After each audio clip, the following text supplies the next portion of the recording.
Welcome to the last of the ReVeAL June webinar series. This one is on mobility measures.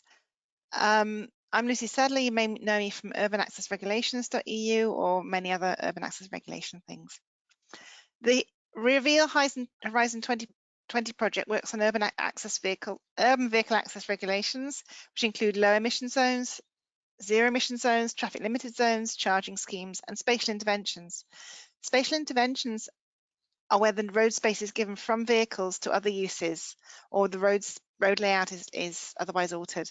They're not always defined as UVARs, but they are within the ReVeAL project, and they can be used either to complement traditional UVARs or as alternatives. The ReVeAL project is supporting 6 cities in developing good practice UVARs, and through this we're developing a toolkit to help support further cities to develop good practice UVARs. Part of this toolkit is a series of guidance documents covering different aspects of UVAR development that are needed for every UVAR. And this was the topics that were covered in the series of webinars. If you've missed a webinar, I will give you the link at the end of the webinar to look at the presentations and the recordings of previous sessions. Today we've got Cosimo Schifri from TRT who will explain the topic. Then we have Dr. Paolo Pandolfo and Federica Frigato from Padua's CITYPORTO. It's one of Europe's most successful city logistic operations, and he'll explain the secret of their success. So I'm really looking forward to hearing from Paolo. I've heard lots of it before, but any more I get to hear about it, I'm really keen. Mathieu Grandgeorge from Helmond will outline how they will achieve a vehicle-free new residential area in Helmond. In terms of webinar housekeeping, we will record the session, and recordings of presentations and questions and answers will be available on the ReVeAL website, and you will receive a link to it. Please put your questions in the chat. I think it comes up as questions in your dialog box. Any questions we don't manage today, we'll upload at the end, and we'll answer the questions, hopefully in real, and if not, by text. Okay, so over to you, Cosimo. Thank you, Lucy, and yeah, welcome everyone. I'm Cosimo Schifri from TRT, and we are a consultancy based in Milan and partner of the ReVeAL project together with the colleagues here presenting the webinar. I will introduce you to the main theme of this webinar this afternoon, that is in the title, relating to those transport alternatives that can enable restrictions or access regulation to increase livability of our cities. Please have just a quick look at our transition areas for those who already participated in other webinars, or for those who have had the chance to look at our website. We have identified some areas of mobility transition, through which we can also enrich and implement the UVAR schemes. These are governance and financing, user needs and acceptance, that is really relevant, and also tools and methods to ensure that people can comply with the UVAR scheme. And these are, of course, also areas where we had already some other webinars, and today we are dealing with UVAR mobility concepts. These are mostly referring to the supporting mobility measures other than the UVAR in stricto sensu. So what about the concept? We debated internally about this way of referring of an UVAR mobility concept, because we can have an UVAR scheme, we can have something designed for having a low emission zone or a limited traffic zone, but the whole concept can be explained in adding or also thinking at supporting mobility measures. So we need to define some other schemes that are made of packages of measures, or single measures, that are most of the time needed in order to enable the UVAR to reach the full potential. Sometimes, of course, in order to accelerate or maximize the potential, the positive impacts, but in some other cases, these are fundamental also to mitigate some possible negative impacts of an UVAR implementation. So we will see that we are referring mostly to a number of measures that might be also both policy services, measured in terms of technology, or also infrastructure facilities. So there's a broad range of supporting measures that can be added and help to build up a full UVAR mobility concept. So in terms of supporting mobility measures, or in terms of mobility schemes, we used to classify them according to certain categories. This is what you will find in our guidance documents, in our guidance notes. We identified, let's say, 7 main categories. First, you have to improve, or at least take care of, public transport provision, collective transport provision. To enhance also cycling and walking infrastructures and possibility to reach also the area in a different manner. There are also, of course, changes in parking system, but there are also elements related to shared mobility, the urban logistics. Today we will have also the chance to look at some practical experiences. Again, zero and low emission vehicles, and also digital elements, including ticketing. So these are the 7 areas, let's say the 7 categories of those schemes that we can build up. And we, of course, into the guidance note, you can find and not exhaustive list, but we already listed a number of measures that can refer to these categories. And when we, for example, refer to public transport, there's a way of renewing the fleet, for example, entering in or serving a certain UVAR area. When you might have to increase the service to increase the number of public transport lines, or increase the frequency to prioritize the system, or add some other complementary services, for example. And we will see also in an example that you can have also some of these measures strictly linked to the UVAR, like the provision of small and or automated shuttle services. In this latter example is mostly related, exactly linked to an UVAR implementation or pedestrianization, for example. For cycling and walking, of course, once you decided to implement a UVAR, you might have to extend those networks to identify again some measures in terms of prioritization of cycling and walking, like bicycle streets or 30 kilometers zones, or to operate some traffic calming intervention, also with signage, of course. There are some facilities, but also the wayfinding, for example, is important. You may have also to take care of the parking scheme in and out the access regulated area.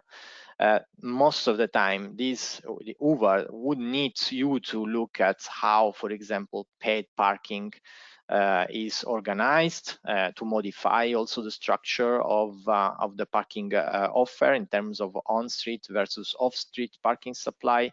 The most obvious one is, of course, a park and ride scheme to reach, for example, a core area. But you can have also to improve and to apply some dynamic parking system, for example, or tariffs. There are also other measures like workplace parking levy, for example. The same happen with sharing mobility. So you can have e-bike sharing system, van sharing system, etc. And it, of course, is also related to a number of incentives or exemptions. Urban logistics, I won't go into the details because we will have a real case today, but of course, you need to provide and support the UVAR area, regulated area, with the urban logistic platforms or facilities. There are, for example, quite nighttime deliveries. There are only policies that are already developed. Or, for example, to change the way certain regulation acts in terms of loading and unloading bays or times, etc. Zero and low emission vehicles, of course, some UVARs are really restricted, related to the emission categories or to, but you need to provide them, for example, with charging points, with incentives, for example, or also to promote the use of electric shared vehicles, for example. And again, ticketing and digital support in terms of multimodal ticketing. So these are all measures that can facilitate, as I said, or enhance the positive elements of an UVAR scheme. So the key aspects, first, of course, you need to understand your local context, what is really needed, which are the basic conditions at the beginning. If the UVAR is already, or a former UVAR is already implemented and you are expanding the area, or you are completely changing or introducing of course, a big change in mobility, like, for example, pedestrianizing an entire city core, that could be really something that you need to look into the local condition, also to understand which are those complementary measures that are really needed in order not only to, let's say, to make supporting the scheme, but sometimes are really the ones that are needed to implement the full UVAR scheme.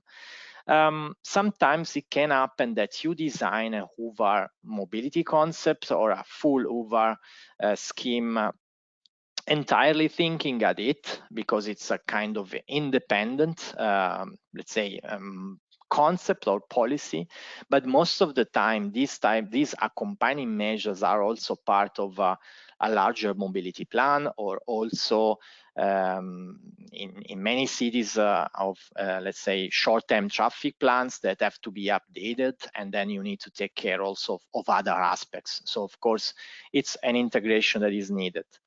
There's also an element that is really relevant, that is the planning issue and the timing of the implementation, because of course also the accompanying, the complementary measures, supporting measures have to be implemented sometimes even before the start or the entry into force of an UVAR scheme. This is very important. So it's important, of course, also to consider the timing and the fact that the people have to learn also on how to use different alternatives, on how to comply with certain other rules and use alternatives and use these supporting measures. There's an interesting element related to the incentives to mitigate the negative effects, as I said, especially for new UVAR schemes. And logistics. Logistics is really a core area. I will provide you with some examples just to give you a quick and also precise idea of what happened in practice. This is the congestion charging scheme that is operating in Milan. That is called Area C. Vehicle, certain vehicle categories, but most of the time also those who would like to enter the city center will need to pay a fee of €5 per day. Here is also apply a low emission zone concept, so not all vehicles are allowed to enter. And as you can see, there's also a time window and in which it is valid. And when they designed the Area C, they immediately, the municipality of Milan, look at the pricing integration for certain servicing vehicles, so giving them also the possibility to have fees that are connected to the type of vehicles that would need to enter or to use certain parking spaces. It happened especially for the delivery vehicles that, for example, are allowed for 20 minutes to use the parking spaces for loading and unloading operation. But of course, you need to reserve them, the loading bays, or to build up some new urban consolidation centers. This is what happened. It also happened that before the entry, the activation of RHC, the frequency of the bus network and the metro services have been increased a lot on certain lines, and some stuff was also employed temporarily for explaining to the new passengers what will happen when into the area they won't be allowed to enter, or they use to switch to another mode. And in the second phase, for example, of the bike sharing, they use the revenues from the scheme, but also to build up a new park and ride facilities, 30-kilometer zones, as I said, and improvements in the cycling network. So this is really, let's say, a full UVAR mobility concept. But you can see some more basic, sometimes also services, and more intuitive ones in those areas. There are, for example, this is the case of Ghent. The core of Ghent, as part of the circulation plan, is fully pedestrianized, so it's a car-free zone, and they introduce the so-called Wandelbus. It's a walking bus, or they call it people mover. It has no fixed stops. It's free of charge. It runs during the days in which there are more people coming there, and as you can see, also during some weekends, when, for example, there are these shopping weekends where the shops are open, so they can move, and people can use also this service that is available to move around and within the pedestrianized area. But they also provided some free shuttle services from some park and ride facilities. Of course, they used to pay for the park and ride. They have the possibility to for parking, but they have the possibility to reach the area with a shuttle. And again, also some on-street parking have been removed or reserved to residents. Some other streets transformed into cycling streets, and some bicycles available for rent, for long rent, for example, into some special bicycle points. In Bologna, when they combined the limited traffic zone and the low emission zone, they had in mind also the effects, or the negative effects, particularly on some low income. And as you can see from this slide, they introduced an yearly financial bonus for the first 2 years for those who decide to give back those permits that they can have for some polluting vehicles. They receive this money in order to be used also for public transport, for using taxis or car sharing, all the other modes that are available there. They also introduced an incentive for residents and for local companies to buy an e-bike or a cargo bike. The recommendations before passing to the other intervention is the push measures. Of course, have to be always accompanied by pull ones. So don't forget that citizens will need to know that, of course, something will be restricted. They will need to change their behavior, but of course, someone else, some other options are available, and it's important to synchronize this. Incentives, exceptions, special permits, free public transport pass can neutralize the negative effects especially on low-income people. So it's important also to understand who will be really affected about such measures. And of course, the use of revenues, or the net revenues, sometimes is also important to communicate that in the case of Milan, but also in some other cases, if there will be a net revenue from the scheme that will be invested in improved and in sustainable mobility options. It's also important to link the UVAR scheme when we deal with monitoring and evaluation. we also have to adapt not only the UVAR scheme, but also the mobility, the accompanying supporting measures that have been added to the scheme. So it's important to have also this broader scope in the implementation of the overall UVAR. That's all by my side. I don't know if there are, no, there's another one. It's the, the potential of the SUMP principles of integration and stakeholder involvement for the cities who have already in place and have worked with an SUMP process. It's easy, but the potential is especially involving the stakeholders in understanding which are the mobility measures that they really need in order to be facilitated. And of course, also for the logistics, sometimes there's also a matter of physical infrastructure or facilities.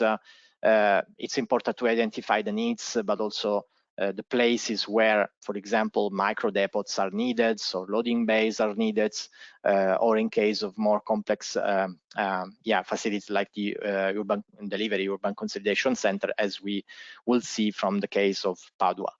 So that's all by my side. You can, of course, you can find the guidance note on our website and the resources publication notes of guidance, and then you can download the PDF. Thank you. Many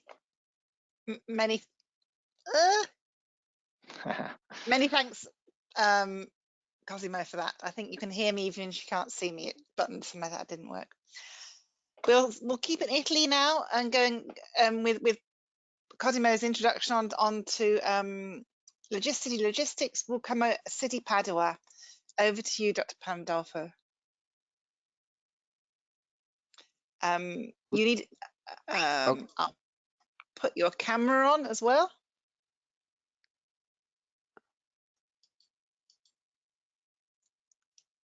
Okay. Okay, getting your camera on. There we are. Okay. Right, I'll go. Good morning. Okay.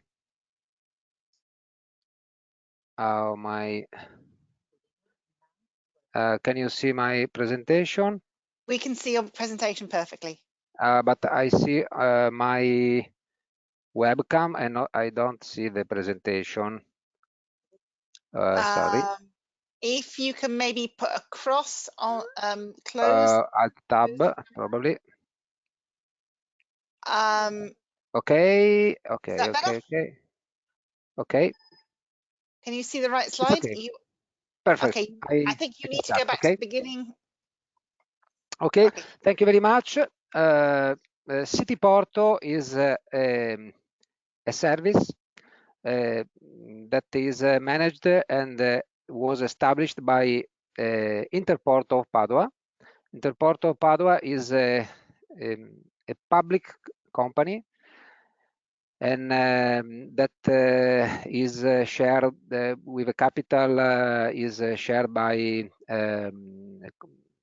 Chamber of Commerce of Padua, Municipality of Padua, Province of Padua, and the most important, the principal goal is to make intermodality, to use the train for the transportation of goods, and we are leader in Italy in this area of goods transportation market.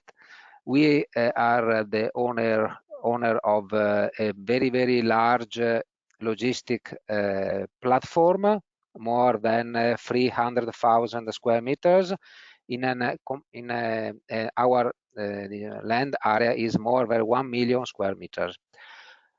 Since 20 years ago, a lot of time, it's not typical in this activities. We started to study the problem of the deliveries of goods inside the city of Padua. Padua is a medium city in Italy, a medium town, but with a very small street, a very medieval concept of a city. So the problem of the distribution, the deliveries of the last mile was very, very difficult for the shops, for the public offices, and so on. It's important to say that we start to resolve this problem not by the help of a public or a European project, but as a really logistic company, a public logistic company, and together with the municipality of Padua, with private operator, we made very quickly a business plan, and we start in the 2004. CITYPORTO, we are proud to say that it's not a project. We study only 6 months, and we start very, very soon. With in the beginning with 2 vans. After 4 months with 4 vans, and today we have 11 vans. And we obviously today is easy to speak about electric vehicles and so on, but 20 years ago we had not the possibility to use the electric vehicles, so we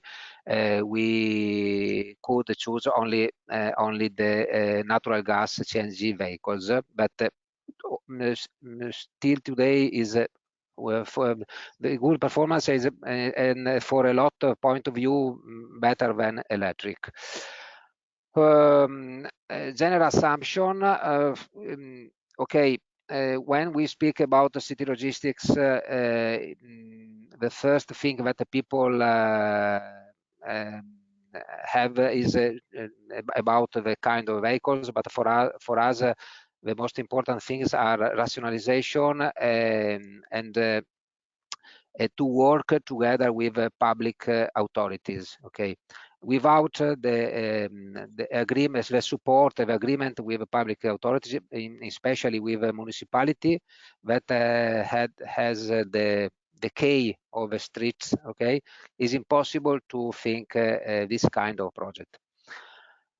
Okay, we started with an agreement, an important agreement with the Chamber of Commerce, province, Interport of Padua, municipality, and we had 4 years for startup, and after the first 4 years, we had to be in with a service in break-even.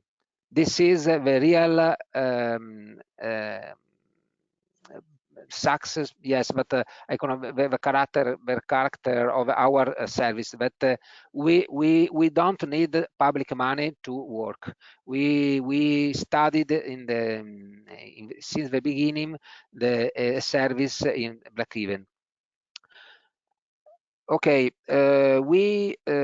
our service is very not so complicated. We have a small,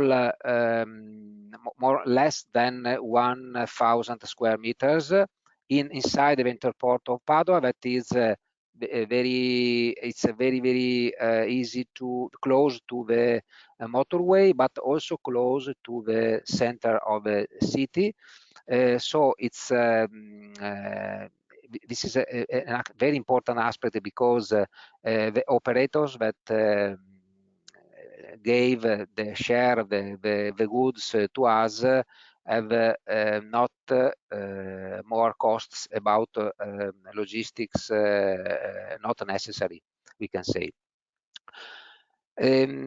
Okay, so the model of CITYPORTO Padova in the beginning was to make the deliveries for the limited traffic zone. Okay, that for Padua is not so small, but the first element that you can find when you start this kind of service is that for private operators, for the carriers, when they give you the goods for one street that the municipality closed, they give you also the goods of all the streets and square that are around, because they cannot divide in two parts the deliveries of a city. So it's a natural, it's a natural development for city logistics to have a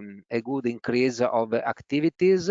But it's very important for this kind of service is to work very well since the beginning. You cannot to try to make deliveries. You must be professional since the first delivery, because if you lost the customer, you lose the customer of your customer of the operators. So it's very important to start since the beginning to work as a special of, I say, of clean carrier. Okay. In all these years, we develop ourselves. Today we work also in the touristic area around Padova, in Terme Ugane, Abano Terme, that are full of pedestrian areas. So it's very important to make the deliveries every day with a van dedicated to this area. What about the limited traffic zone? Okay, this is our point of view about CITYPORTO point of view. For us, is not so important the characters of some rules about this limitation.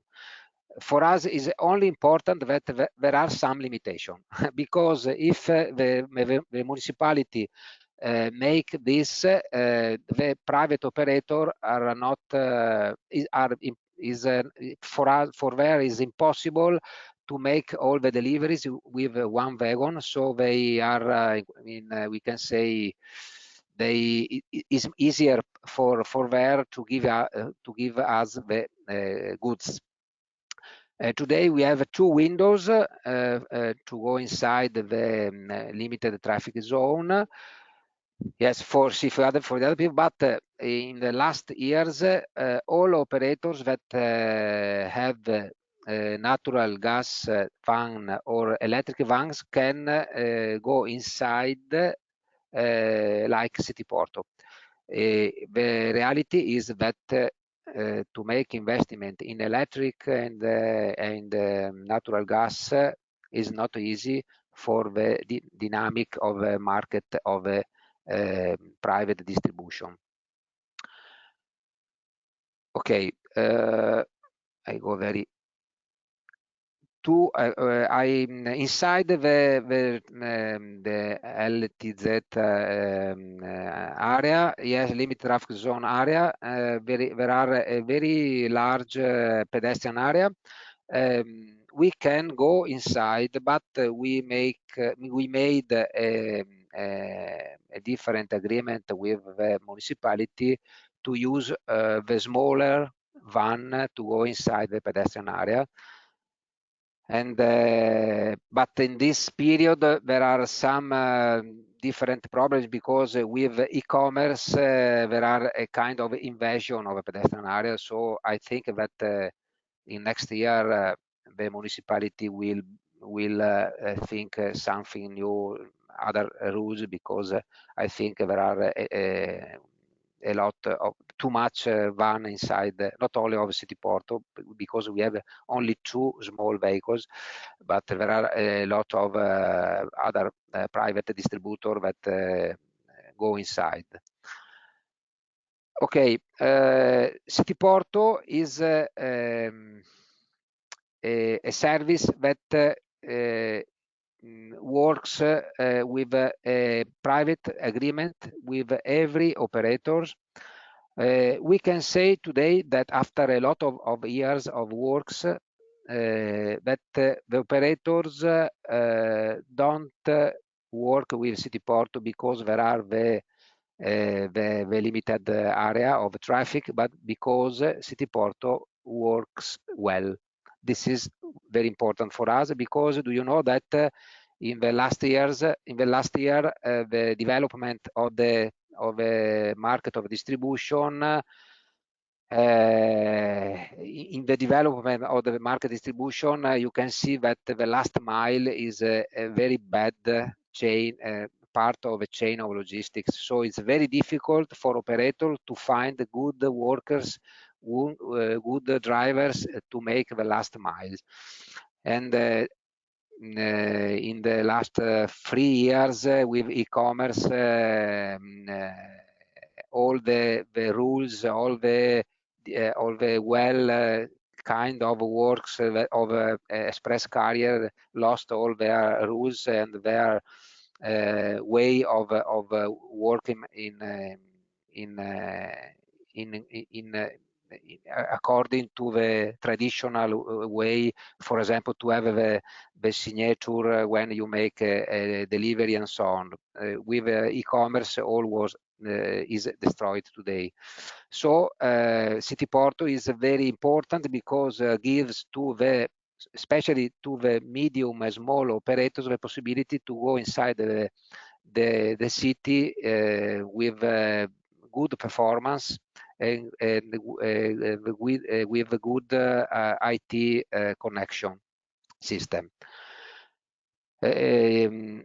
Okay, we have since the beginning our IT system that is important for us to have integration with the systems of the operators, of the carriers, and this is one of the problem when you speak with big national operators or local operators. It's very easy to speak with IT manager, with the manager, and to decide, okay, make the integration.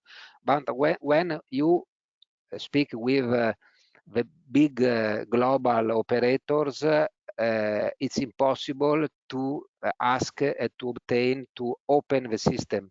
So when you make the deliveries for express carrier, for example, we know 3-4 of the biggest express carrier. You can work for there, but you must have your support, your telephone to make directly the deliveries with their system. So, for example, we sometimes we had to make the deliveries with our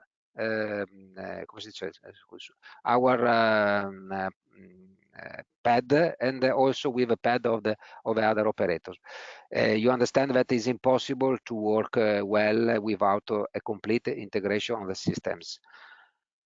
We are proud to have a lot of private operators, because this means that we work well, and if CITYPORTO tomorrow will close a lot of these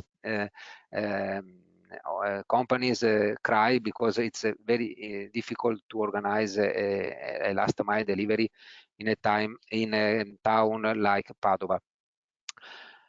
About the data, okay, this is the number of deliveries in the 4 years. You can see 2 different steps. One step was in 10 years ago, when we started to work with the first express carrier, that was GLS. When you work with express carrier, you change your way to make the deliveries. Is a completely different job, and you have a lot of deliveries, but very not so large business. Okay, so after 5 years, we lost a part of these deliveries, but not our business. Okay, so if you can see the graphic of deliveries, but the graphic of the business, of a balance, is better of this. Okay, we don't lost the money also in last 5 years, because only for example, we started the service for foods for some shop in Padua. We make every day the distribution for a PAM group. It's a GDO company, and we start at 6 o'clock and we finish at 8 o'clock. In 2 hours we make complete deliveries, and after 8 o'clock we start with the traditional activities. So we use the same people and the same vans, and so from a statistic point of view, when I make one big deliveries in the first hour of a day, from a statistic point of view, is only one deliveries, but I use a complete van. The environmental benefit, okay, about this study, it's important to say that since the established of the CITYPORTO, the world of the vans, of engines, and so change a lot of time. So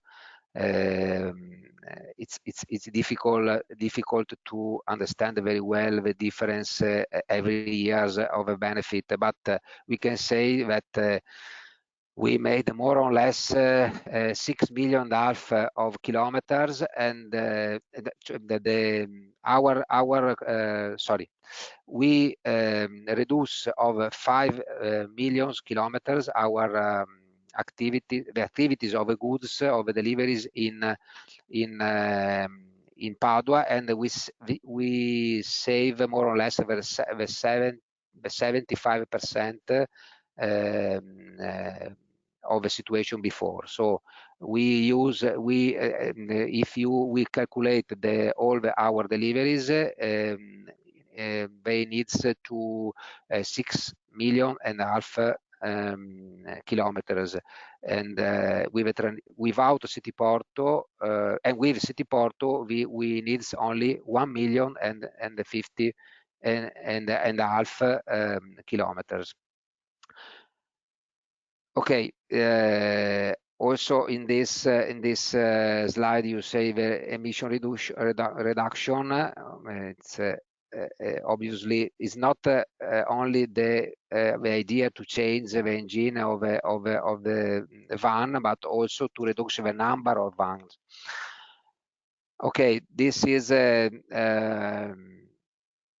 example of when we started the deliveries in 3 months in the area out of Padova, 10 kilometers from Padova, in Abano Terme area, that is a touristic area, and it was important that this kind of slide to make understand to the measure of Abano what important was to have a service like CITYPORTO. Okay, yes, I finish very quickly, but if you have a question about our services, we are here. And only to say that with Interporto Padova, we understood one problem. The problem was that the pattern, the project of CITYPORTO, is very famous in this years, but the operator says that only few cities made this kind of project, and that means that for operator for operator is difficult to work in different way in every city. For example, Bartolini, that is one of most important Italian carrier,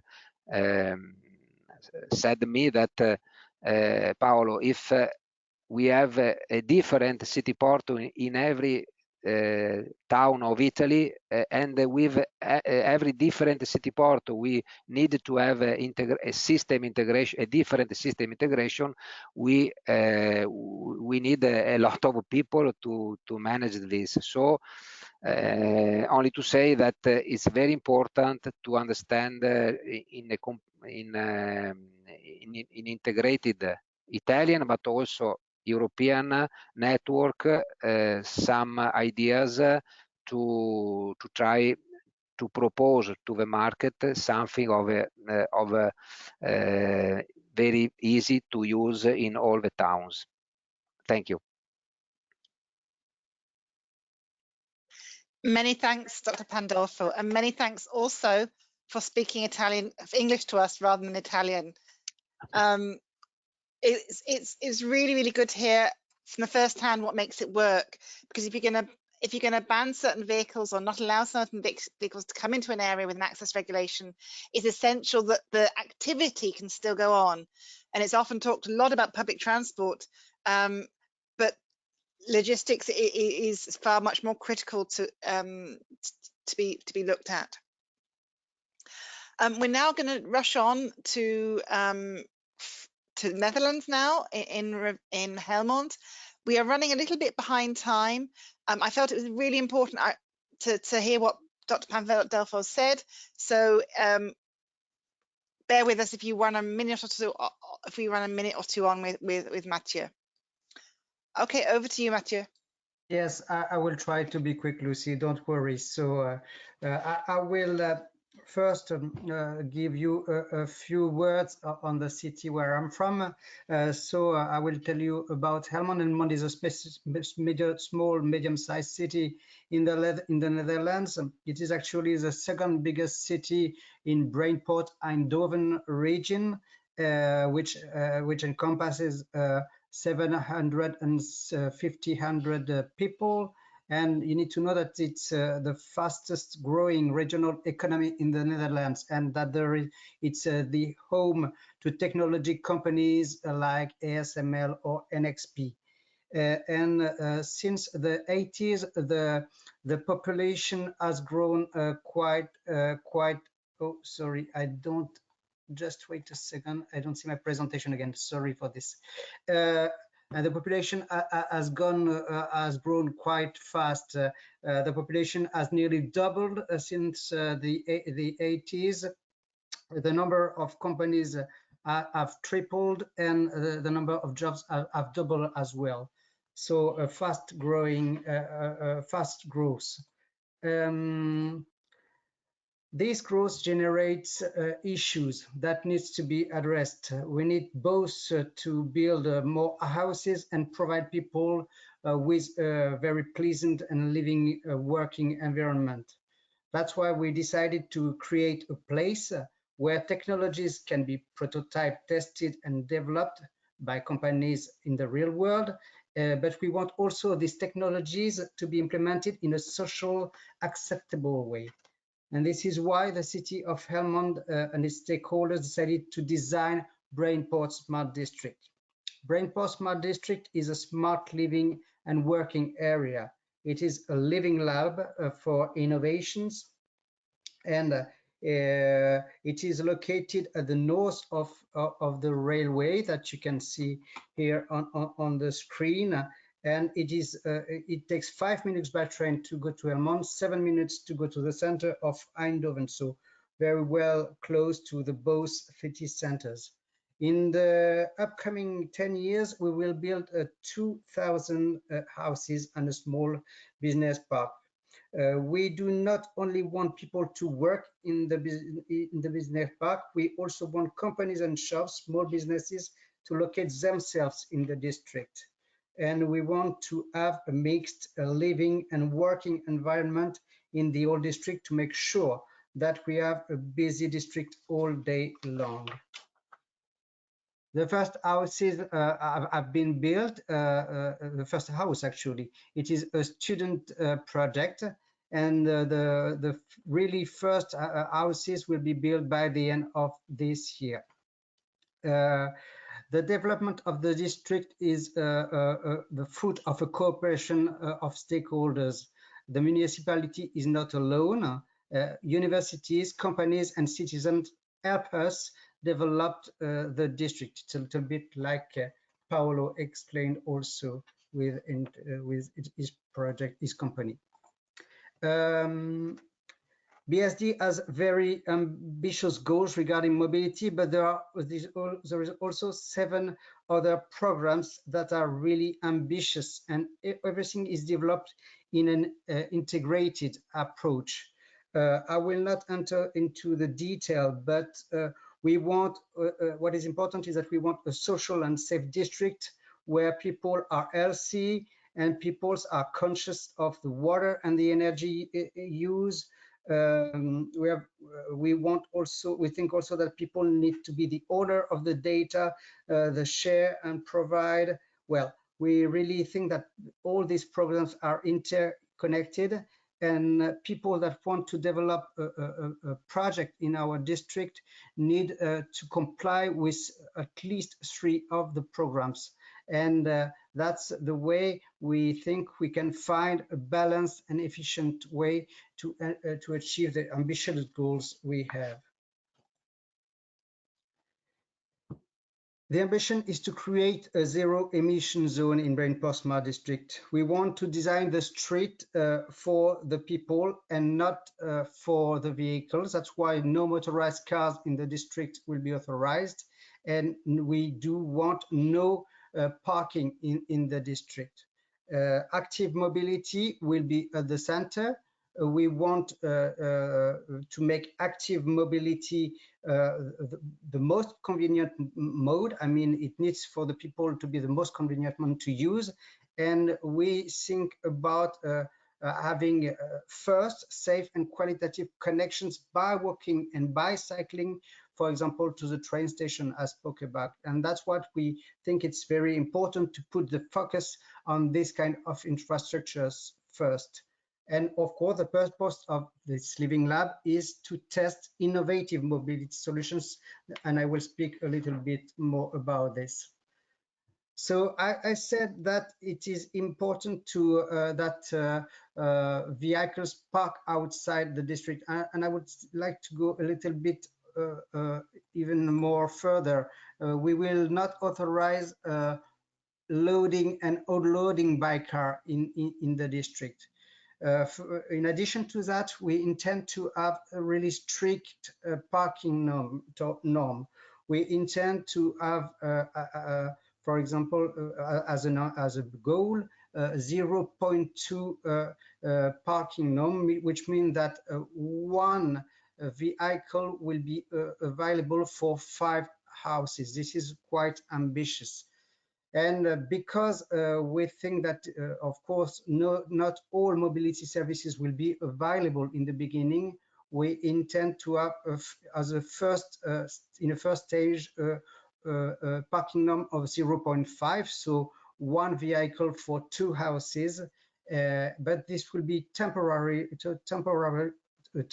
measure, sorry, and only when the alternative mobility solutions are not enough developed in the district.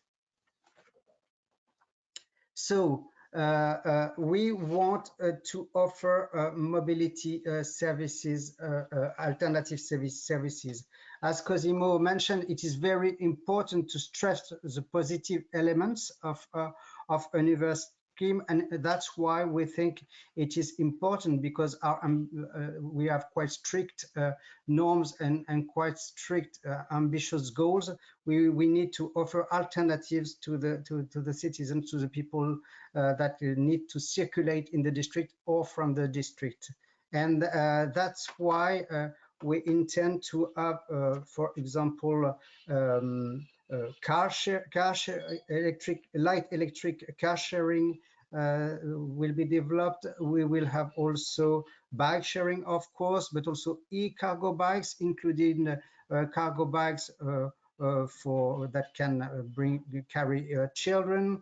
And also we still want to test innovative forms like autonomous shuttles, as you can see on the picture, possibly inside the zone for going on the circular road I I show on the screen, but also to go from the district to the automotive campus, which is one of the main employer of the city of Helmond. So I go quite quickly. We want to yes, and I forgot to say that what is very important is that people can park in mobility hubs, and that this service will be offered at the mobility hubs that will be located here, as you can see on the picture, on the outskirts of the Brainport Smart District.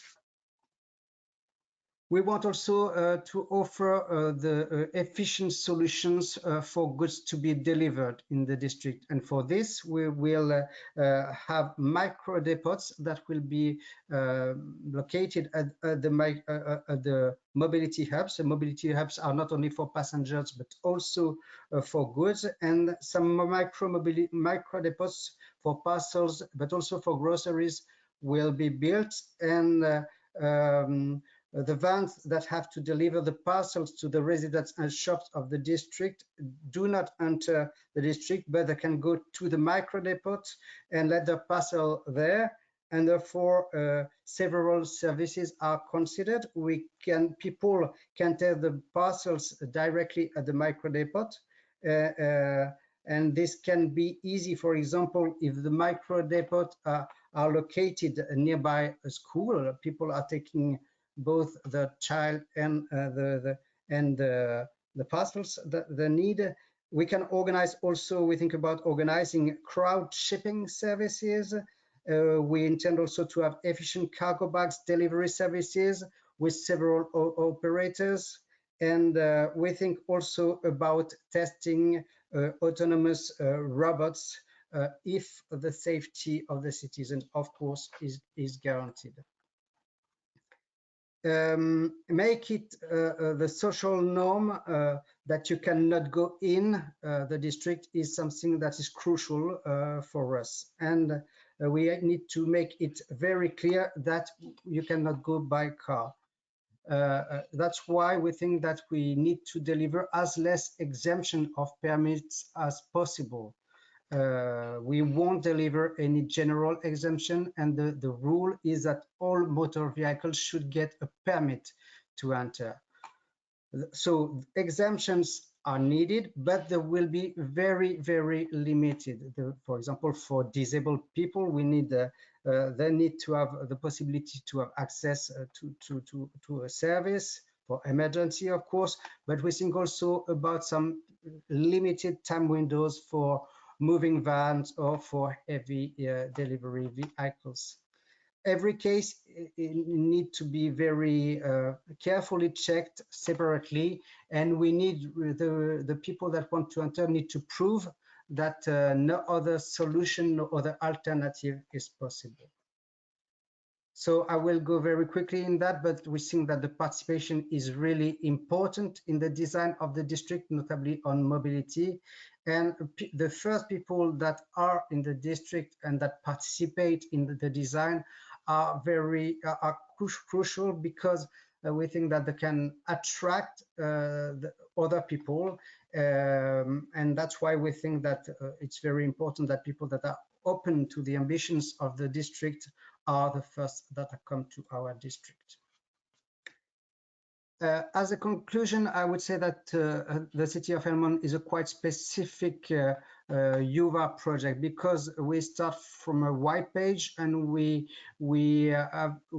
so we don't have constraints, a lot of constraints, as in Padova, for example, that is a city center, an old city center with narrow streets. We have a green field. We can have a lot of options. We try to have a balanced approach, and I believe that is very important.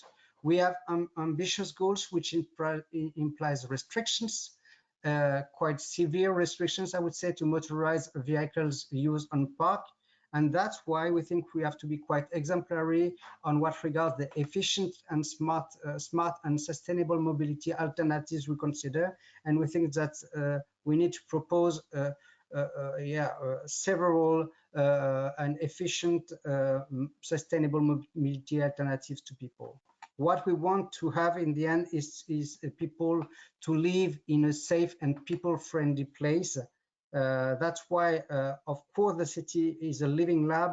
We need to bring in innovation in the real world at the heart of the citizens, but this technology is there to enhance people's well-being and to help them in their daily life. That's all for me. Many thanks, Mathieu. We're 1 minute over. I'm afraid we've run out of questions. Time for questions. What I would like is for the speakers to come back onto the floor, at least till we say goodbye. Please don't forget there is the ReVeAL guidance documents. The link is on the chat. It gives more details on not only on the mobility aspects but also on the user needs, governance, compliance, and also geofencing and exemptions and permits. Over the time, there will also be further guidances on other aspects with the tools that we develop as ReVeAL. We're looking forward to showing you the toolkit, and again, keep your eyes out for that. If you sign up for our newsletter, you'll get updates on that. I've also put the Twitter and the LinkedIn links there to keep up to date with us. We will send you an email with the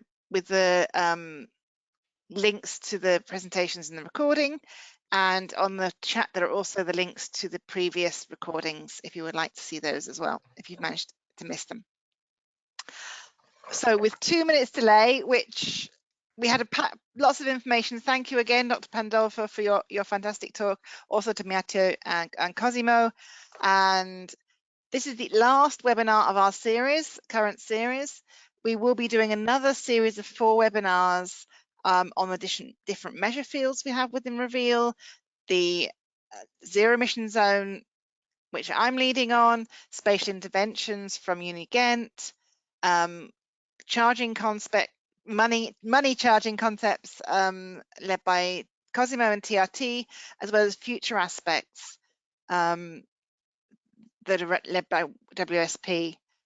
And talking about future aspects, while Mathieu said that the Helmond is a very specific UVAR, many of the mobility aspects that Mathieu talked about are relevant elsewhere. Again, the same with logistics. If you're not allowing somebody to come in their vehicle, you need to allow them to come in somehow. It may not be with the mode of choice, but you need to make sure that most trips are possible. Ideally before the UVAR starts, and people used to the idea. Many thanks, and also to Federica. We see you just on the corner there. From CITYPORTO with the English support. It was not needed, Paolo, you were fine. Look forward to seeing you next time. Bye.